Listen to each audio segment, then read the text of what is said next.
vous êtes conviés à une conférence, échange, un panel d'échange, de discussion, de réflexion.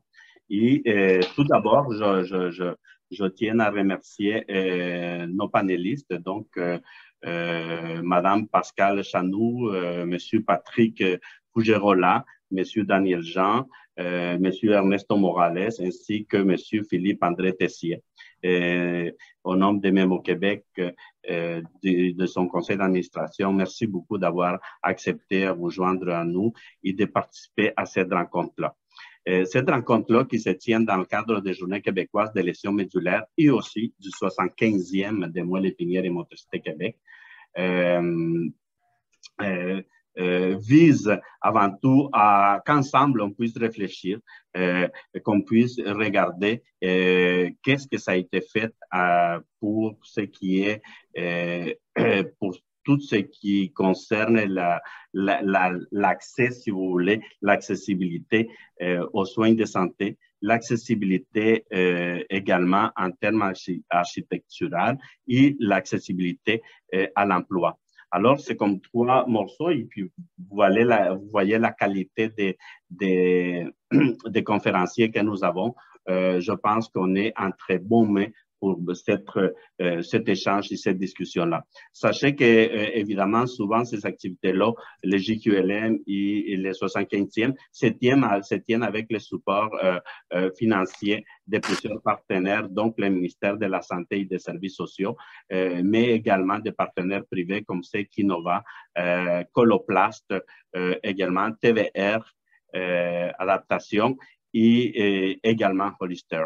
Alors, merci à tous ces partenaires et merci à vous tous. Merci beaucoup aussi à tous les partenaires qui ont répondu et qui sont présents également du milieu communautaire, nos alliés également avec qui nous travaillons, mais aussi des centres de réadaptation et du réseau de la santé. Alors, à vous tous et toutes, merci beaucoup d'être là et bonne conférence. Je vous laisse avec notre animatrice maison, Adèle Liliane. Merci. Merci, Walter. Alors, moi, je me présente Adèle Liliane Gomben-Côte. Je suis organisatrice communautaire en défense des droits. Donc, comme Walter dit, je vais faire office d'animatrice maison aujourd'hui. En commençant, je vais brièvement vous présenter nos panélistes. Donc, Madame Pascale Chanou, qui est coordonnatrice du comité consultatif personnes handicapées depuis 2018. Elle a à cœur de bâtir une société inclusive et particulièrement tout ce qui concerne l'intervention par le biais du marché du travail. Elle a notamment occupé des fonctions d'intervenante, de formatrice, d'agent de développement, de chercheuse et maintenant coordonnatrice du comité consultatif. Monsieur Patrick Fougerolas, vous êtes anthropologue de formation, spécialisé dans le champ des études sociales critiques sur le handicap.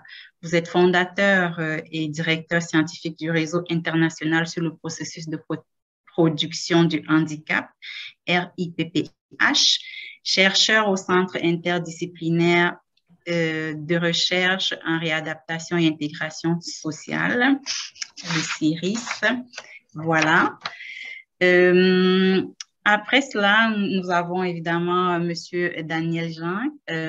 Vous avez été nommé directeur général de l'Office des personnes handicapées en 2020. Avant, vous avez occupé des fonctions. Avant, vous aviez siégé au conseil d'administration de l'Office déjà depuis 2016 en tant que représentant du ministère du Travail, de l'Emploi et de la Solidarité sociale. Monsieur Morales, vous êtes architecte et designer de formation. Vous êtes chercheur régulier et professeur agrégé à la faculté de médecine du département de réadaptation de l'Université Laval et membre du comité consultatif permanent sur l'accessibilité et la sécurité des bâtiments aux personnes handicapées du Québec. Maintenant, Monsieur Philippe André Tessier, vous êtes avocat de formation, donc vous assurez la présidence de la Commission des droits de la personne et des droits de la jeunesse depuis 2018. Précédemment, vous étiez vice-président responsable du mandat de la charte Voilà. Alors, je pense que j'ai fait le tour. Évidemment, vous avez tous nos panélistes, vous avez des carrières vraiment que j'aurais pu décliner sur une page. Vous m'excuserez, j'ai pas mal coupé ici et là pour faire un peu plus simple. Donc, c'était quand même pour vous présenter à, à, à, à notre assistance. Alors, moi, qu'est-ce que je peux vous dire brièvement sur ce? On a plusieurs personnes qui sont à la rencontre cet après-midi. Peut-être certains ne connaissent pas Moi l'épinière et Motricité Québec. C'est un organisme qui existe depuis 1946, qui a été bâti par des anciens combattants qui revenaient de la Deuxième Guerre mondiale et qui avaient été blessés à la moelle épinière. Nous intervenons dans 4 domaines principaux qui sont l'intégration sociale. Donc, mes collègues travaillent particulièrement avec les centres d'expertise pour blessés médulaires, soit celui de l'Est et de l'Ouest du Québec. Nous intervenons également en employabilité. Nous avons le soutien à la recherche et nous faisons la défense des droits. Donc, moi, j'occupe un poste en défense des droits. Par ailleurs, nous avons aussi une fondation, la Fondation Moi l'épinière et Motricité Québec. Pour de plus amples informations, vous pouvez aller regarder sur notre site internet moilépinière.com. Pour ce qui nous concerne aujourd'hui, voici comment on va fonctionner. On va commencer le panel, on va le faire jusqu'à peu près 13h30. Nous allons intervenir à 6, donc je vais assurer les échanges. Ensuite de ça, il y aura une période des questions où le public pourra poser les questions, mais via le chat. Donc, à partir de maintenant, cher public, vous pouvez nous inscrire vos questions via le chat et ma collègue Annabelle prendra le relais à 13h30 pour poser vos questions. Voilà. Donc, n'hésitez surtout pas à poser les questions. C'est pour une question de fluidité qu'on fait cela, pour ne pas avoir à dire les mains levées et tout ça.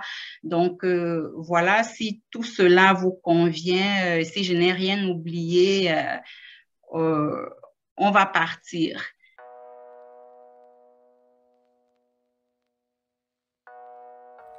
Bonjour à toutes et à tous.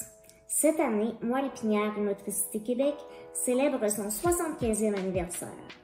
Un 75e anniversaire, ça veut dire que l'organisme a été fondé avant même que les droits des personnes handicapées soient officiellement reconnus. Donc ça, c'est vraiment impressionnant. Je tiens à féliciter, mais surtout à remercier sincèrement toutes les personnes qui ont été impliquées au fil des ans. Je sais que vous avez changé la vie littéralement de milliers de personnes à Montréal, mais aussi à travers le Québec. Puis je sais que vous êtes toujours là, toujours impliqués, toujours présents pour continuer à mener de front plusieurs dossiers, encore beaucoup de luttes, de batailles à mener pour que les personnes handicapées vraiment puissent participer pleinement dans la société à Montréal, aussi à travers le Québec. Donc, merci encore et bonne célébration. Bon, alors ça y est. Alors, pour mettre la table, nous avons organisé cette rencontre. On peut faire le point sur l'accessibilité, sur 3 axes de l'accessibilité: santé et services sociaux, accessibilité architecturale et accessibilité en emploi. Mais pour saisir et comprendre ces aspects, nous allons passer par une définition qui nous permet de mettre un peu la table sur ces 3 axes-là. Je vais inviter Madame Chanou à nous parler un peu de c'est quoi l'accessibilité universelle, puisqu'on peut décliner les 3 autres à partir de l'accessibilité universelle. Madame Chanou, c'est à vous. Merci Adèle, bonjour à toutes et à tous. Encore merci pour l'invitation à mes mots. Heureux 75e et JQLM 22. Alors, je vais vous partager plusieurs choses. D'abord, on peut utiliser certains synonymes qui vont vous aider à comprendre la notion. C'est conception pour tous ou conception sans obstacle. Déjà, c'est peut-être un peu plus compréhensible qu'accessibilité universelle. Je vais vous lire une définition qui me semble assez succincte et claire. C'est un processus impliquant que tout aménagement, que ce soit architectural ou urbanistique, produit, équipement, outils de communication, programme ou service, puisse être utilisé par toute personne sans nécessité d'adaptation ni de conception spéciale. C'est vraiment important.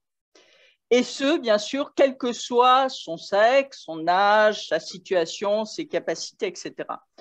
Un autre élément qui me semble important pour compléter, c'est de dire que cette accessibilité universelle implique d'établir des objectifs de participation sociale, d'égalité et d'inclusion à tous les moments dans la conception donc d'infrastructures, de l'environnement urbain, de technologies de l'information, de services ou de biens. Donc, on retrouve les différents éléments. Alors, certains l'ont peut-être déjà vu, mais j'aime bien la représentation visuelle pour compléter. Imaginez que vous participez, vous assistez à un match de baseball. Donc, vous êtes des spectatrices, des spectateurs derrière une palissade. Alors, on fait une distinction entre égalité, équité et accessibilité universelle. Vous êtes des gens de taille différente. Si on est dans l'égalité, on va peut-être vous donner des marchepieds de taille égale. Il est fort possible que les gens qui sont de petite taille ne verront rien.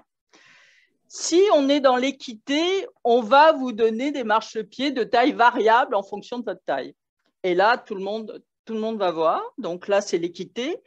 Et quand on arrive à l'accessibilité universelle, là, il n'y a plus de palissade en bois. Il y a une grille avec ajourée qui permet à tout le monde de voir dès le départ sans marchepied.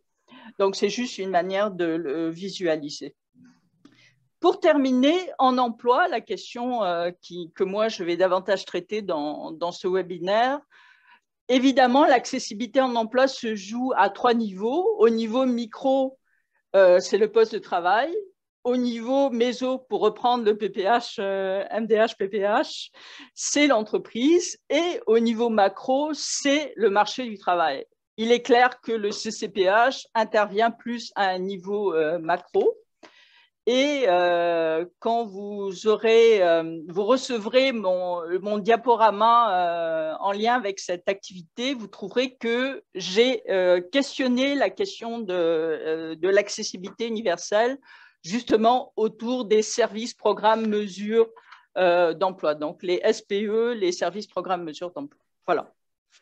Alors, pour mettre la table. Voilà, merci Madame Chanou. Donc, je retiens que, en fait, c'est un accès à tous sans nécessité d'adaptation dans tous les domaines. Donc, voilà, qu'est-ce qu'on peut dire en matière d'accessibilité en santé et services sociaux? Je suis consciente qu'on n'a pas nécessairement quelqu'un qui est spécialiste en santé et services sociaux ici aujourd'hui, mais chacun pourrait peut-être voir selon son domaine qu'est-ce qui touche à la santé et services sociaux. Ça peut être au niveau du droit, ça peut être au niveau architectural. Donc, j'ai pas envie de vous pointer nécessairement, mais sentez-vous à l'aise. Comment on peut parler de santé et services sociaux ici selon vos domaines?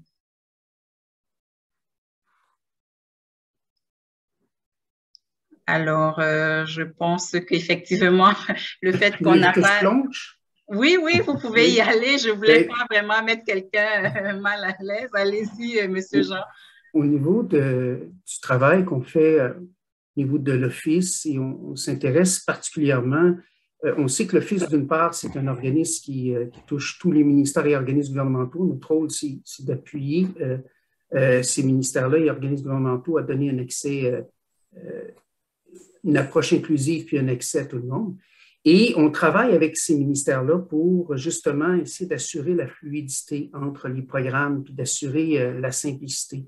Il y a 248 programmes qui existent qui touchent les personnes handicapées au gouvernement du Québec. Et là-dessus, il y en a 173 qui sont spécifiques aux personnes handicapées. Donc, 60% de ces 173-là sont au ministère de la Santé et des Services sociaux. Donc, c'est un gros ministère. On travaille sur 2 projets à l'heure actuelle qui vise à la simplification, projet de simplification qui vise à rendre des passerelles entre les programmes plus fluides, à simplifier l'accès, à réduire les formulaires à remplir, donc avoir un formulaire unique, des déclarations. Et on fait un autre projet qui vise à identifier l'écart entre les besoins des personnes handicapées et la réponse. Et on constate qu'il y a un écart et encore là, on travaille sur dans le fond, les dénominateurs communs. Donc, au niveau de la santé, le problème qu'on peut dire, c'est qu'il y a il y a des disparités au niveau des régions, qu'on constate quand on fait des études, d'une part, reliées à la masse critique des personnes, mais aussi à la capacité d'agir dans les ministères. Et nous, on pense que pour régler la question de l'accessibilité, il faut essayer d'identifier les causes qui fait en sorte qu'il y a un frein à l'accès aux services. D'une part, il faut identifier les causes et dans un deuxième temps, essayer de travailler. Donc, je vais peut-être revenir un petit peu plus tard pour laisser la parole à d'autres sur des stratégies concrètes qui nous permettent d'aller de l'avant. Mais concrètement, moi, je pense qu'on est à l'Office depuis 2 ans, on est dans une approche où on identifie, dans ce cas-là, on a plus de 13 ministères et organismes gouvernementaux, dont celui de la santé, et on essaie de travailler sur des projets concrets pour réduire les barrières, les obstacles à l'accessibilité au programme. Merci. Alors, 173 programmes qui touchent les personnes handicapées. Actuellement, vous travaillez à simplifier, en fait, les processus et à identifier les écarts. Voilà. Oui. Alors, est-ce qu'il y a quelqu'un d'autre qui voulait intervenir concernant cette question? Non. Monsieur Tessier? Maître Tessier? Comment vous préférez que je vous identifie, Maître? Ce sera mieux. André, ça va bien aussi. Alors, bonjour tout le monde. Alors, merci beaucoup de m'accueillir aujourd'hui, puis souligner le 75e, effectivement, là, tout un accomplissement pour votre organisme. Puis, je voyais aussi M. Fougerolas qui voulait prendre la parole, donc j'espère que je n'ai pas devancé les propos, mais donc, merci à vous. Parce que, évidemment, bon, je voulais en profiter parce qu'on est dans l'accessibilité de santé et de services sociaux, rappeler l'impact des 2 dernières années sur la question et l'action de la Commission en lien avec les enjeux et les actions systémiques qui doivent être mises en place. Parce qu'évidemment, comme vous le savez, les impacts de la COVID ont eu un impact disproportionné par rapport aux personnes en situation de handicap. La Commission a d'ailleurs, encore une fois récemment, interpellé les autorités publiques là, sur, par exemple, l'accès aux tests PCR. Il y a eu également des actions qui ont été faites en lien avec l'aménagement du domaine public dans les 2 dernières années, tant au niveau du MAMAJ qu'au niveau de certaines municipalités. Parce qu'on s'entend que lorsqu'on parle d'accessibilité universelle, lorsqu'on parle de situation, ben oui, on a l'accessibilité aux soins de santé et services sociaux, on a ces enjeux-là, mais on a aussi des enjeux de mobilité, puis je sais qu'on va y revenir. Évidemment, ces enjeux-là aussi, vous le savez, recoupent des engagements que le Québec a pris en vertu de différents traités internationaux, évidemment, la Convention relative aux droits des personnes handicapées. Et ces actions-là aussi font état de l'impact aussi, de l'aspect de l'intersectionnalité aussi, des différentes discriminations croisées et de l'impact de celles-ci sur les personnes en situation de handicap qui sont aussi aux prises avec des problématiques en lien avec l'accès directement aux soins de santé et services sociaux, mais également aux personnes qui vont leur apporter soutien. Évidemment, on parle de pénurie de main-d'œuvre, on parle d'enjeux aussi de ce côté-là. Donc, ce sont des problématiques également sur lesquelles on est venu agir et rappeler les obligations. Donc, pour nous aussi, puis je le souligne, j'ai participé la semaine dernière à une école d'été à l'UQAM, Droit, Citoyenneté, Démocratie, pour organiser par un des membres de la commission que certains d'entre vous peut-être connaissez, Sylvain Lemay. Et lors de cette école d'été-là, était au cœur, encore une fois, des propos et des enjeux qui étaient mis de l'avant pour les étudiants, puis les questions ouvertes. Le fait que une action basée sur les droits, c'est la façon d'assurer l'égalité réelle à laquelle Mme Chanoux a fait référence. C'est ce que contient cette promesse d'égalité réelle qui est contenue à la Charte des droits et libertés de la personne du Québec. Et donc, c'était les petits mots que je voulais jeter d'entrée de jeu en vous remerciant pour votre écoute. Et donc, je cède la parole. Merci, Maître Tessier. Donc, vraiment, vous avez brossé un large tableau. On va certainement revenir sur plusieurs aspects. Donc, vous avez beaucoup intervenu dans le cadre de la pandémie pour rappeler, en fait, le gouvernement à ses devoirs. Je vois le temps filer. Je vais tout de suite donner la parole à M. Fujirola. Je pense que vous vouliez intervenir sur ce point-là. Oui, je vous remercie beaucoup. Alors, tout d'abord, là, je souhaite aussi un excellent anniversaire à Nemo Québec. Vous êtes un des seuls organismes à remonter aussi loin sur le plan des vétérans, et vous avez ouvert énormément de portes, hein, comme l'accès au permis de conduire. C'est vraiment, par exemple, des choses comme ça, l'accès à la réadaptation aussi. Et c'est vraiment un parcours fantastique. Ce que je voudrais dire, c'est que sur le plan de l'accessibilité, ça a bien été couvert. Je pense qu'il faut distinguer plusieurs éléments. Souvent, quand on pense accessibilité, on a largement tendance à penser à accessibilité architecturale, hein, accessibilité physique. Alors, en santé, services sociaux, il reste beaucoup à faire sur le plan architectural. Pensez aux cabinets de consultation dans lesquels il est presque impossible de se déshabiller ou de pouvoir être consulté. Il n'y a pas de lève-personne. De manière générale, je peux dire, à part peut-être dans certains centres hospitaliers, il y a un accès discriminatoire à l'accès aux services de santé, de services sociaux, une réticence aussi à aller consulter parce que il faut toujours dire ce dont on va avoir besoin. D'abord, il y a aussi la question de la disponibilité de l'accès. Hein. Beaucoup de services se donnent consultation dans les grands centres urbains, par exemple, donc difficulté aussi de l'accès donc en régions éloignées et puis en milieux ruraux. Et on oublie énormément toute la question des attitudes qui demeurent, même si elles ont énormément évolué, mais il demeure des attitudes, des préjugés à caractère discriminatoire qui peuvent, par exemple, les gens ont tendance, on a souvent tendance à être dans une position d'hétéronomie, c'est-à-dire de prendre les décisions à la place de la personne plutôt que de vraiment la faire participer. Et il y a aussi toute la question des compétences. Donc, il y a des personnels spécialisés pour venir à domicile ou des éléments comme ça, mais bien souvent, en milieu hospitalier, on doit être malade, on doit être sur une civière, et toute la problématique, là, justement, de pouvoir être, de décider, de participer aux décisions et vraiment d'obtenir les services dont on a besoin sont largement problématiques. Alors, ce que M.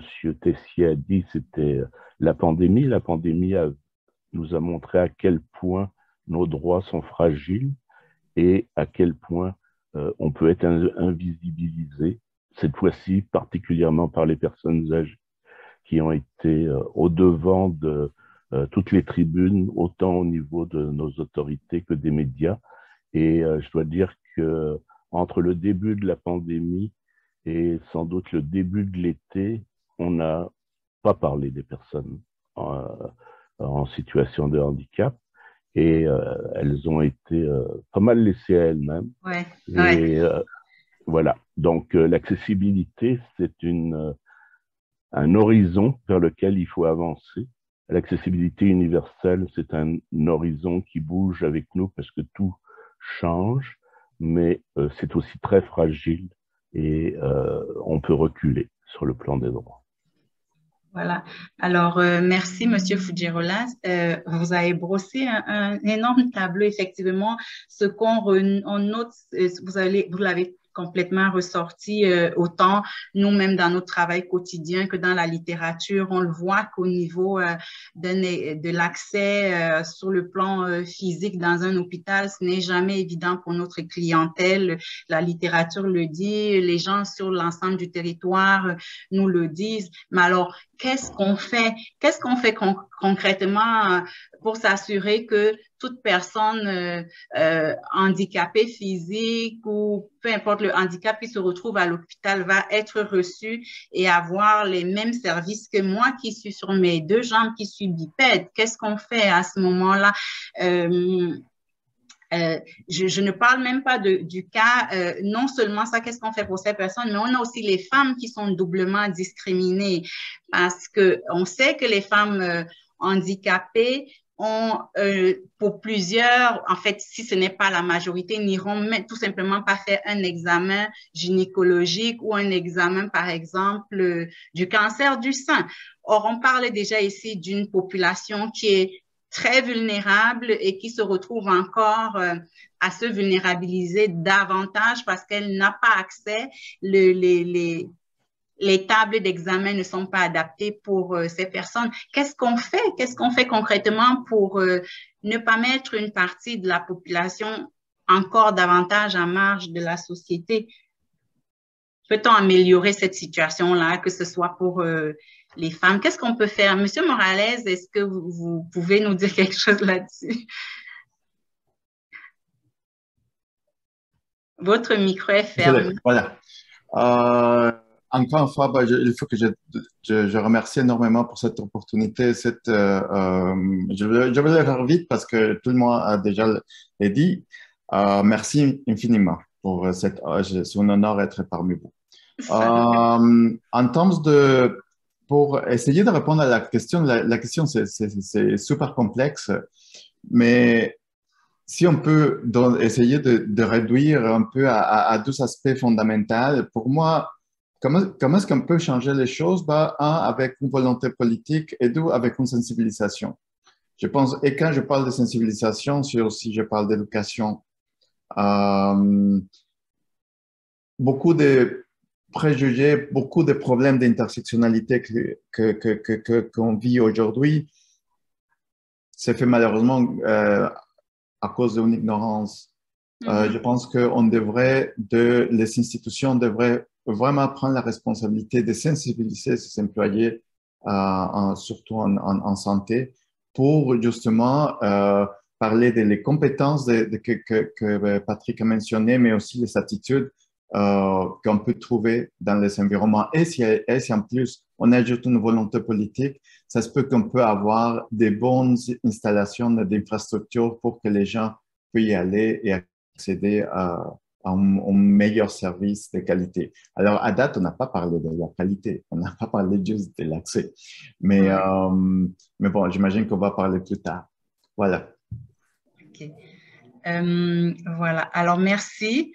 Alors, ce que je retiens, Monsieur Morales, c'est surtout que actuellement, ce qu'on peut faire pour améliorer les choses, c'est surtout de sensibiliser, hein, que ce soit sensibiliser par l'éducation, sensibiliser les employés aussi. Et c'est vrai que quand je donne l'exemple du dépistage du cancer du sein, c'est que moi, je ne me rappelle pas avoir vu une campagne de dépistage du sein à la télé concernant les femmes handicapées. Donc, on devrait peut-être faire ce genre de choses, c'est ce que je comprends. Alors, j'aimerais faire un petit parallèle avec la pandémie en extérieur. Monsieur Fujirolas, vous avez publié un article, vous avez fait un travail avec la France et le Québec.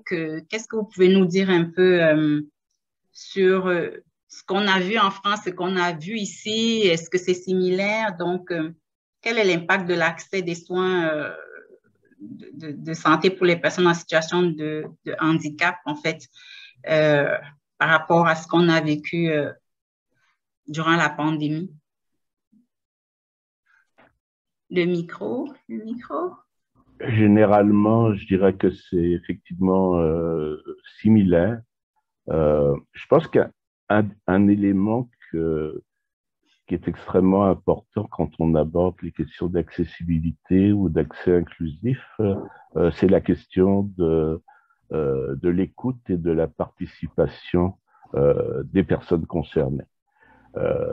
Donc, c'est l'utilisabilité. Hein. On disait, comment se fait-il que quand on demande la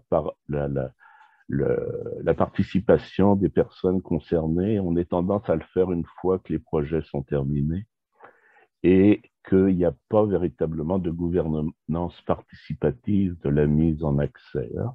Et ça peut arriver, c'est-à-dire on demande des commentaires, on consulte, mais une véritable accessibilité universelle implique que les personnes concernées, dans leur diversité, participent à l'ensemble du processus de mise en accessibilité.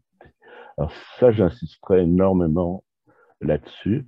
Par rapport à la France et au Québec, je pense qu'on est on a été déjà très avancé, mais l'écoute et la sensibilisation au par et pour est certainement plus avancée au Québec qu'en France, où il y a beaucoup encore d'attitudes très paternalistes et de prise en charge, hein, plutôt que d'amener la personne à piloter sa vie et à exprimer ses besoins. Et l'autre aspect, c'est peut-être le caractère plus développé du mouvement de défense des droits ici au Québec, hein, qui a près d'une quarantaine d'années et qui est différent de ce qui se passe en France où le mouvement associatif est plus composé d'établissements de services, des services médico-sociaux et tout ça, et qui fait que les personnes n'ont pas obligatoirement une grande place. Hein. C'est revendiqué, mais c'est pas obtenu.